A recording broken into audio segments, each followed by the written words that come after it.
कहते हैं ना दोस्तों, जिस दिन से इंसान के ऊपर लालच और मदहोश हावी होता है, समझ लो उस दिन से इंसान की बर्बादी भी शुरू हो जाती है। आज की घटना में सेम कुछ ऐसा होता है। एक इंसान होता है, इंसान के ऊपर मदहोश इस तरह हावी हो जाता है जिसकी वजह से वह इंसान ही इस दुनिया को छोड़कर बड़े बेरहम तरीके से चला जाता है। लेकिन पुलिस जब सबके सामने सच्चाई निकाल के लाती है तो इसे सुनने के बाद लोग हैरान और परेशान भी हो जाते हैं।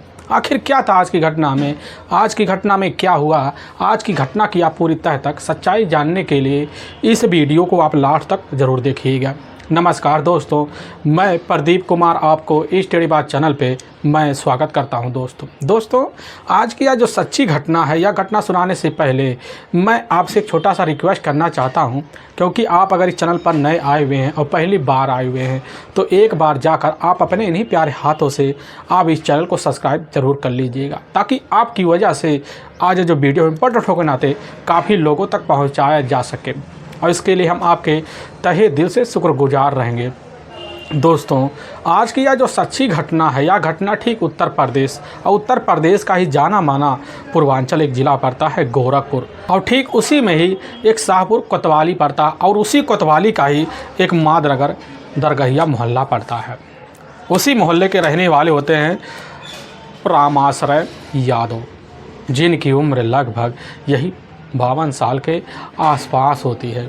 उनकी पत्नी होती है अब इधर आशा, जिसकी उम्र लगभग 48 साल के आसपास होता है। लेकिन राम आश्रय जो होते हैं एक धन्ना सेठ होते हैं, क्योंकि उनके पास काफ़ी ज़्यादा पैसे पड़े होते हैं, और उसी पैसों को वह काफ़ी लोगों के हाथों में बांटा करते थे सीधे ब्याज के तौर पर। लगभग 10 से 15% ब्याज पर बांट दिया करते थे। लगभग उनके बांटने का जो सिलसिला होता है जाकर 40 से 50 लाख पर ही जाकर रुक पाता है। और उन्हीं ब्याज के बदौलत जो होता है इधर राम आश्रय यादव के पास काफ़ी सारे पैसे होते हैं, और उसी पैसे से लगभग करोड़ों रुपए का जो ज़मीन होता है, वह ज़मीन ठीक है मादा नगर अब दरगहिया में ले रखे थे, और उसी ज़मीन में एक आलीशान मकान बनवा रखे थे।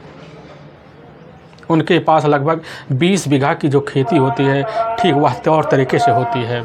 उनका खुद का एक अपना फार्म हाउस होता है जो ठीक उनके घर के ही सामने होता है, जिसमें काफ़ी सारे जानवरें होते हैं, और उन्हीं जानवर से उनको दूध प्राप्त होता है, और उसी दूध से उनके घर परिवार का बेहतर तरीके से तौर तरीके से और खर्चा चल पाता। राम आश्रय यादव के टोटल 2 ही बेटे होते हैं, जिसमें बड़ा बेटा होता है राकेश और छोटा बेटा होता है दिनेश यादव। लेकिन बेटों की परवरिश में राम आश्रय भी कोई कसर नहीं छोड़ते हैं। उनको बेहतर शिक्षा दिलाने के लिए भरपूर कोशिश भी करते हैं, और अपने इलाके में जाकर एक बढ़िया सा महाविद्यालय होता है उसी में जाकर राकेश का भी अब दाखिला करवा देते हैं।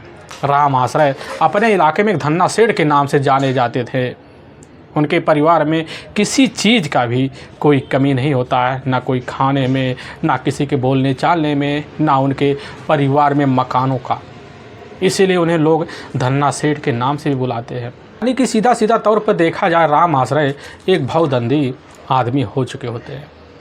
लेकिन तभी मैं बात कर रहा हूँ ठीक 12 नवंबर का दिन होता है, वही शाम का टाइम होता है। अब शाम के टाइम में इधर राम आश्रय यादव के पास एक फ़ोन आता है, और उसी फ़ोन पर बात करते हैं।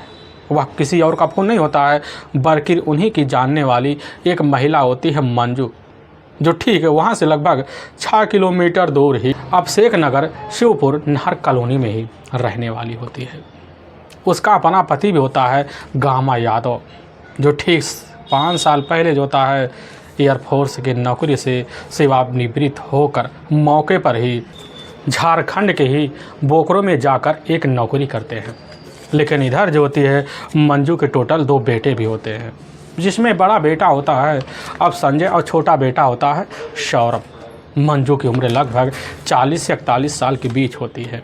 मंजू अपने ही परिवार के सहित उसी जाने माने नगर में कई सालों से रह रही होती है। लेकिन जैसे राम आश्रय के पास अब मंजू का फ़ोन आता, मंजू कहने लग जाती है कि एक बार आइए, आप अपना पैसा ले लीजिए, नहीं तो हमारे पास पैसे के लिए कोई दिक्कत पड़ सकती है। यह बात जब राम आश्रय सुनते हैं उसी समय वहीं पर रखे हुए अपने कुछ कागज़ लेते हैं और लेने के बाद ठीक डायरी समेटते हैं और एक बढ़िया सा बैग लेते हैं, उसी में ले जाकर बैग को रख लेते हैं और तुरंत अपने बड़े बेटे राकेश को आवाज़ देते कहने लग जाते कि बेटे अपनी बाइक जो होता बाहर निकालो और हम जो होता है अब गामा के घर चलने वाले हैं, क्योंकि हमें आज अपने कुछ पुराने पैसे वहाँ से मिलने वाले हैं। अब राकेश यह बात जब सुनता है तो बड़ा खुश हो जाता है, क्योंकि मंजू के हैं उसके काफ़ी सारे जो पैसे वे पहले से अटके हुए थे और जब मिलने का आभास राकेश को होता है तो इसी की वजह से वह खुश हो पड़ता है। इधर राम आश्रय इसकी जो सूचना होता है अपनी पत्नी अब आकर आशा देवी को देते हैं। आशा देवी खबर पाती करने लग जाती कि ठीक है तुम चले जाओ, लेकिन जल्दी से लौट आना, क्योंकि शाम का टाइम हो गया है, बच्चे खाने के लिए तुम्हारा वेट करेंगे। और रामाश्रय आप बात सब सुनते हैं, कहने लग जाते हैं कि आशा देखो जितने भी हमारे घर में बच्चे हैं सबको खाना पीना खिला देना और साथ में तुम भी खा लेना। लेकिन आशा जब सुनती कहने लग जाती है आखिर आज तक कभी ऐसा हुआ है कि आपके खाने से पहले हमने कभी अपने मुंह जूठे किए हैं। यह बात जब सुनते राम आश्रय उसी समय कह जाते हैं कि ठीक है कम से कम बच्चों को तो खाना खिला देना, इसके बाद हम कुछ देर बाद वापस आ जाएंगे, फिर दोनों मिलकर तौर तरीके से रोज़ की तरह खाना खाएंगे। इधर जो होती है अब आशा यही बात जब कहती है, कहने के बाद राम आश्रय अपने बेटे को आवाज़ लगाते हैं और बाइक पे जाकर बैठ जाते हैं और राकेश बाइक का हैंडल पकड़ता है और बाइक लेकर ठीक अपने ही गली से अब निकल जाता है। अब लगभग जब 3 घंटे का वक्त बीत जाता है, इधर आशा जो होती है अपने बड़े बेटे राकेश को बुलाती करने लग जाती है कि एक बार फ़ोन करो तुम्हारे पिता अब कहाँ रह गए, क्योंकि अब तक उन्हें आ जाना चाहिए। और राकेश जब यह बात सुनता करने लग जाता है कि ठीक है माँ, अभी हम पिता के पास फ़ोन लगाते हैं। लेकिन राकेश जैसे फ़ोन लगाता पता चलता है कि इधर राम आश्रय का जो मोबाइल होता मौके पर बंद बता देता है। अब राकेश जैसे ही बंद की आवाज़ सुनता तो चौंक से जाता है और उसी समय अपनी माँ अब आशा को बताता है, उसकी जो अपनी माँ थी वह भी चौंक हो जाती है कि अचानक उनका मोबाइल बंद क्यों हो गया। राकेश उसी समय अब निर्णय लेने के बाद तुरंत होता है उसी समय अब गामा के घर जाने के लिए फ़ैसला लेता है। अपनी बाइक लेता है और लेने के बाद अब गामा यादव के घर पहुंचता है और जैसे दरवाजे पर कुंडी मारता है तो उसी समय घर के अंदर से एक महिला निकलती है बड़ी तड़तड़ाहट में। वह महिला कोई और नहीं होती है बल्कि गामा यादव की अपनी पत्नी मंजू यादव ही होती है। और दरवाज़ा खोलती उसी समय कहने लग जाती है, क्या बात है राकेश, तुम बड़ी जल्दी में दिख रहे हो। जब यह बात राकेश सुनता कहने लग जाते हैं कि आखिर पिताजी कहाँ चले गए। मंजू कहने लग जाती है कि वह तो दोपहर को आए हुए थे, हमसे कुछ पैसे लिए, इसके बाद हमसे कुछ ना बोल चाल के तुरंत वहाँ निकल गए और इसके बाद यहाँ तो लौट कर आए ही नहीं। लेकिन यह बात जैसे राकेश सुनता उसी समय बड़े अचंभे में रह जाता कि आखिर हमारे पिता हमसे खुद इस बात की जिक्र कर कर मंजू के घर तो आए हुए थे, लेकिन वह यहाँ से कहाँ चले गए। इधर मंजू से दोबारा वहीं राकेश पूछताछ करता है, क्या तुम्हें पता है कि हमारे पिता कहाँ जा सकते हैं। मंजू जो होती है वहीं कहने लग जाती कि हमें तुम्हारे पिता के बारे में कुछ पता होता नहीं है। और राकेश जैसे खबर पाने के बाद इसकी जो सूचना होता है अपनी माँ आशा देवी को दे देता है। लेकिन आशा देवी जब खबर सुनती है तो एकदम सस्पेंस रह जाती है कि आखिर जब हमसे बोल के यही बात निकले हुए थे कि हम गामा के घर जा रहे हैं, तो आखिर गामा के घर पहुँचे नहीं तो गए कहाँ। इधर जो होता है राकेश उसी समय काफ़ी अचंभे में रह जाता है। उसी समय सोचता है कि हो सकता किसी रिश्तेदार के यहाँ अब जाकर बैठ गए हैं। राकेश जो होता अपने रिश्तेदारों से भी खबर लेता था, लेकिन वहाँ पर भी इधर राम आश्रय के बारे में कुछ अता पता नहीं चलता। अब राकेश अपने घर आता है, अपनी माँ के साथ सारी बात शेयर कर देता। उसकी जो माँ होती है इधर आशा देवी और राकेश और साथ में कुछ राकेश के अपने करीबी दोस्त होते हैं जो इधर राम आश्रय की तलाशी करने के लिए अपने इलाके में निकल जाते हैं। काफ़ी जगह तलाशी करते हैं, यहाँ तक कि लगभग 4 घंटे का वक्त बीत जाता है, लेकिन राम आश्रय यादव जो होता है अपने घर लौटकर अब नहीं आते हैं। यहाँ तक कि सुबह का टाइम हो जाता, तभी सुबह का लगभग वही जैसे ही 6 बजे के आसपास का टाइम होता है तो उसी वक्त राकेश यादव के पास एक अनजान व्यक्ति नंबर का फ़ोन आता है। वह व्यक्ति जो होता है राकेश यादव से कहने लग जाता है कि जगह जो पुलिस थाना है उन्हीं पुलिस थाने की टीम के अधिकारी होते हैं, उनको जो होता है ठीक जो नया बाज़ार है वहीं में एक मंदिर है, उसी मंदिर के पास एक अज्ञात बाइक जो होता है पुलिस की टीम अपने कब्जे में ली है। लेकिन जैसे यह खबर राकेश पाता है उसी समय इधर अपने अज्ञात व्यक्ति की बात अब मान लेता, मानने के बाद अपने कुछ दोस्तों को साथ लेता है और लेने के बाद अब जगह पुलिस थाने में पहुंच जाता है। पुलिस से कुछ बात करता है, वहां सिपाही जो होते हैं राकेश को अपने साथ लेते हैं और ले जाते हैं उसी अज्ञात बाइक के पास अब खड़े कर देते हैं। राकेश जैसे बाइक को देखता है पहचान लेता, करने लग जाता है या तो हमारा अपना ही बाइक है। अपने हाथ उसी समय उस गाड़ी पर फैलाना शुरू कर देता है, लेकिन उसके हाथ जैसे ही अब डिग्गी पर पहुंचते डिग्गी जो होता है अचानक खुल सा जाता है। अंदर देखता है ना उसमें कोई पिता के कागज़ होते हैं ना उसके प्रमुख डायरी होते। वह समझ जाता है कि पिता के साथ कुछ ना कुछ अनहोनी जरूर हो गया है। और उसी समय अपने दोनों दोस्तों को साथ लेता है। लेने के बाद ठीक अपने ही नज़दीकी जो पुलिस थाना होता है अब शाहपुर में पहुंच जाता है। वहाँ के थाना कोतवाली होते हैं उपेंद्र कुमार यादव। उन्हीं के सामने राकेश यादव जो होता अपने पिता के बारे में एक भी एक बात बता देता, फिर अपने पिता के ही उसी समय अपहरण का मुकदमा दर्ज करवा देता। पुलिस की जो टीम होती है राकेश यादव की जब पूरी बात सुनती है, पुलिस का जो शंका होता है जाकर सीधा का सीधा मंजू के ऊपर टिक जाता है, क्योंकि इधर राम आश्रय जो होते हैं अपनी पत्नी आशा से यही बात जिक्र करके घर से निकले हुए थे कि हम जा रहे हैं गामा यादव के घर। लेकिन पता चला मंजू के द्वारा तो वह तो घर पहुंचे ही नहीं, इसीलिए पुलिस की जो शंका होता सीधा के सीधा अब मंजू के ऊपर चला जाता। इसीलिए पुलिस की जो टीम होती सबसे पहले राम आश्रय के मोबाइल नंबर को उसी समय अब सर्विलांस पे लगा देती और साथ में उनके मोबाइल नंबर का पूरा CDR डिटेल भी निकालती है। और जब पूरा CDR डिटेल निकलता है तो उसी में एक नंबर दिखाई देता है जो अनजान नंबर होता है। जब पुलिस उस अनजान नंबर के बारे में गहराई से जांच पड़ताल करती है, पता चलता हुआ जो नंबर होता है अब नाहर कॉलोनी की ही रहने वाली मंजू यादव का होता है। और उसी नंबर पर ही शाम को लगभग 6 बजे के आसपास राम आश्रय के मोबाइल नंबर पर अब कॉल किया गया होता है। पुलिस का जो शंका होता सीधा का सीधा जाकर अब मंजू यादव के ऊपर टिक जाता है। इसलिए पुलिस की जो टीम होती है सबसे पहले सीधा के सीधा मंजू यादव के ऊपर हाथ डालने से पहले कुछ सबूत जुटाने के लिए मुखबिरों को भी अलर्ट कर देती है। और मुखबिर जो होते इधर मंजू के ही इलाके में जाते हैं, वहाँ काफ़ी लोगों से पूछताछ करते हैं। लेकिन पुलिस के सामने मंजू और साथ में राम आश्रय यादव के बीच कुछ ऐसे रिश्ते के बारे में जानकारी मिलती है जिसकी वजह से पुलिस की जो शंका होता है अब सीधा का सीधा मंजू यादव के ऊपर अब जाकर टिक पाता है। और टिकने की वजह से पुलिस की जो टीम होती है इधर बिना टाइम गंवाए 17 नवंबर का ही दिन होता है, लगभग वही शाम का टाइम होने वाला होता। पुलिस की जो टीम होती है थाना कोतवाली भी होती है, उसी में उपेंद्र कुमार यादव अपनी टीम को लेकर अब मंजू के घर जैसे पहुँचते दड़दड़ा कर अंदर दाखिल हो जाते हैं तो घर में ही इधर मंजू यादव और साथ में उसका अपना बड़ा बेटा संजय यादव ही मौजूद होते हैं। लेकिन मंजू यादव जैसे ही थाना इंस्पेक्टर और साथ में कुछ अधिकारी को देखती ना तो एकदम सकपका जाती है, सोचने लग जाती है कि आखिर एकाएक हमारे घर में पुलिस की टीम कैसे दाखिल हो गई। थाना इंस्पेक्टर जो होते हैं मंजू से वही कुछ पूछताछ करते, लेकिन जो सिपाही साथ में आए हुए थे ना इधर मंजू के घर की पूरी तरह से अब तलाशी लेना शुरू कर देते हैं। तभी सिपाही जो होते हैं मंजू के घर के ठीक पिछवाड़े वाले हिस्से में पहुंचते हैं, एक कमरा होता है।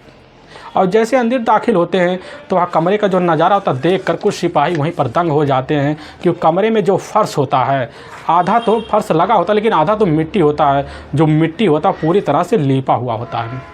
तो सिपाही शंकाबाज जाते हैं, उस मिट्टी को अपने पैरों से ऐसे दबाते हैं कि पैर से दबाते ही तुरंत वह मिट्टी धंसने लग जाता है। उसी वक्त सिपाही और चीख पड़ते, थाना इंस्पेक्टर जो होते हैं जब चीख की आवाज़ पाते हैं तो आप भी तुरंत शंकावश उसी कमरे में जाते हैं और कमरे में जो नज़ारा देखते हैं उनको भी पूरी तरह से आभास हो जाता है कि बस करो इस कमरे में कुछ रहस्यमयी अब चीज़ है। तभी वहाँ के जो सिपाही होते हैं बगल में रखा हुआ एक छड़ होता है, उसी छड़ को लेते हैं और जैसे ज़मीन में धंसाते छड़ जो होता है बड़ी तेज़ी से ज़मीन के अंदर अब धंसती चली जाती है। थाना इंस्पेक्टर अब जैसे मंजू के चेहरा को देखते हैं ना उसके जो चेहरे होते पूरी तरह से बिल्ली की तरह हो चुके होते। पुलिस की जो टीम होती है मंजू को पकड़ती है और वहीं तुरंत शक्ति दिखाती है। मंजू जो तुरंत ही पुलिस के सामने कहने लग जाती, साहब राम आश्रय यादव का डेड बॉडी इसी मिट्टी में हम अपने बेटे के साथ मिलकर डंप कर दिए गए हैं। पुलिस की टीम जब खबर पाती पूरी तरह से अफसर नजर आ जाती है। उसी समय इसकी जो सूचना होता है वहाँ के DM को भी दे देते हैं। अब कलेक्टर साहब जब खबर पाते हैं, अपने दल बल टीम को लेते हैं और कुछ सफाई कर्मी को लेते हैं, यहाँ तक कुछ मजदूरों को लेकर, और उसी वक्त मंजू के घर पहुँचते हैं। इसकी जो खबर होता है, इधर जाकर राम आश्रय की पत्नी आशा देवी और साथ में उसके अपने दोनों बेटों को लग चुका होता है। लगने की वजह से अब मंजू के घर में पहुँचते हैं। नहर कॉलोनी में जब दाखिल होते हैं, घर में दाखिल होते हैं, तो घर के अंदर पहले से भीड़ लग चुका होता है। पुलिस की जो टीम होती है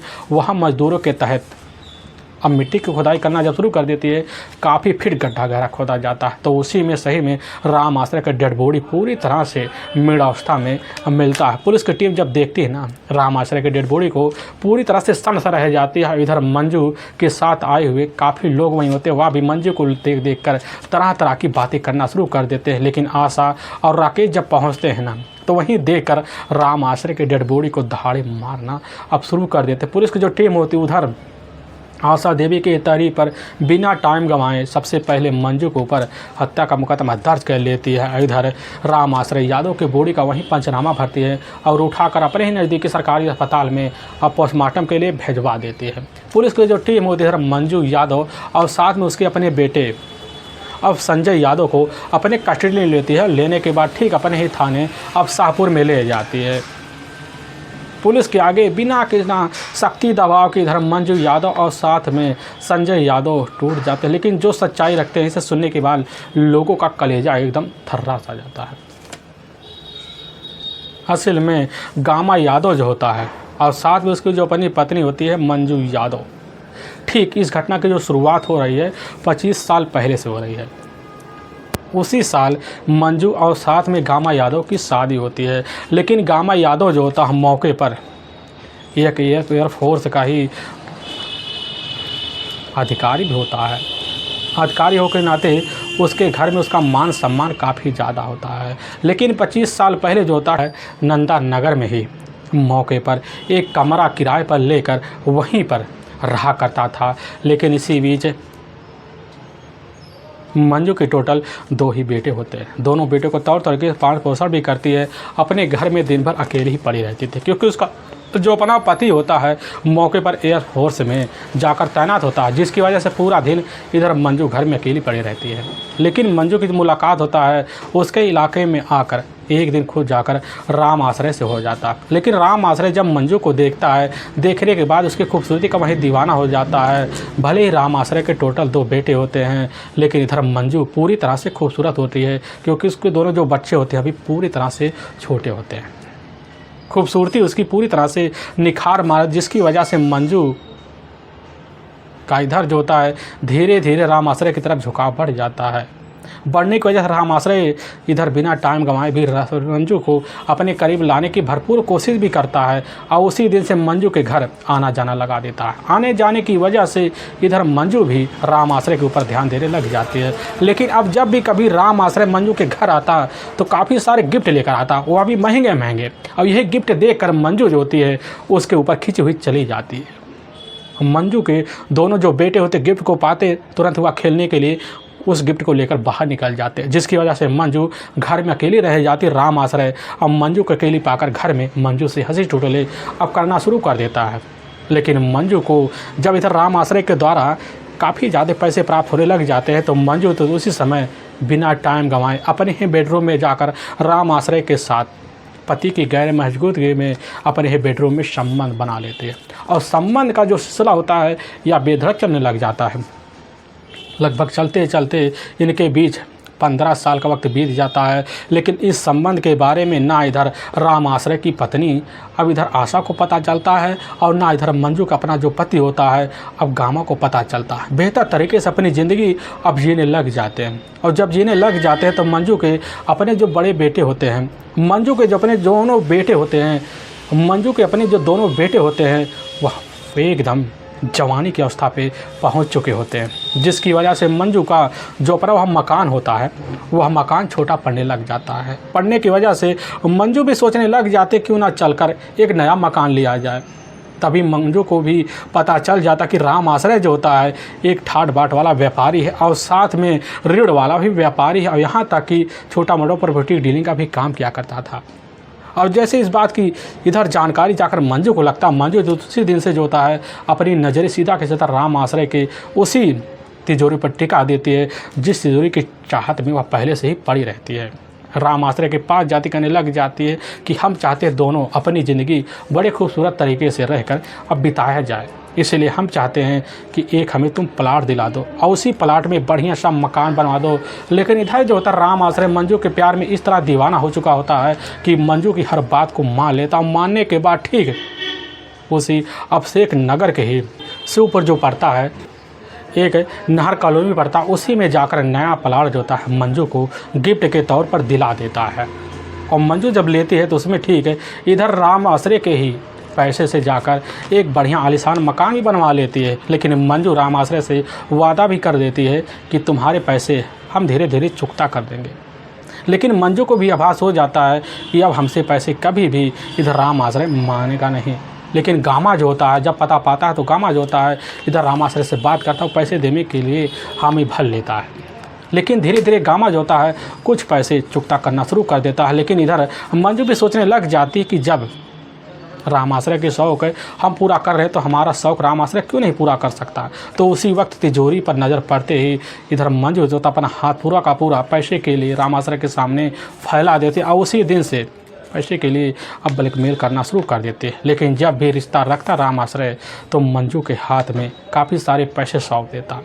लेकिन ऐसे पैसे सौंपते सौंपते लगभग 15 लाख रुपए जो होता है मंजू को उसके बदले दे चुका होता है।